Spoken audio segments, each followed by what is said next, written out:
Hi everybody, it's FIBO Group, and you're watching to the Market Watch review. Hope that the geopolitical tensions in Eastern Europe are de-escalating is underpinning risk appetites. The large bourses in the Asia-Pacific region, but China were all up more than 1%. Europe's Stoxx 600 gapped higher, but has come back to close the gap. U.S. futures have softened over the past couple of hours.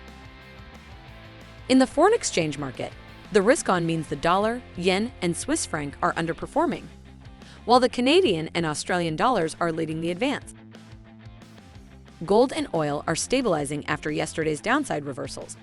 API estimated that U.S. crude inventories fell by 1.1 million barrels and the drawdown at Cushing was more than twice as much. Asian Pacific market. While many countries are combating price pressures, China is moving in the opposite direction. Falling food prices helped the January CPI slow to 0.9% year-over-year from 1.5%. The Bank of Japan conducted its normally scheduled bond buying operation today. The offer to cover rose to over 5x, the highest since last October, reflecting the greater willingness to sell the bonds to the Bank of Japan. The US dollar has been confined to about a 20-pip range above JPY 115.60. It is too narrow of a range to persist. The Australian dollar tested the $0.7185 area, the high before the weekend, and U.S. warning that a Russian invasion of Ukraine could happen any day. Market of Europe.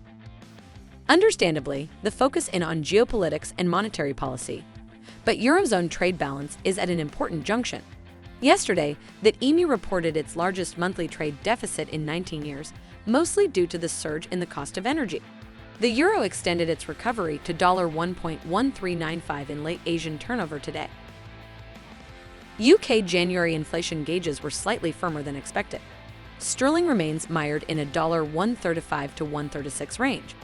It has not settled outside this range this month. Market of America. After the recent price data, the U.S. economic news turns to the real sector today with consumption and production news. Helped by a jump in prices and auto sales, retail sales are expected to have recouped December's 1.9% drop. Late in the session, the FONC minutes from last month's meeting will be released. Recall the statement was not as hawkish as Chair Powell comments.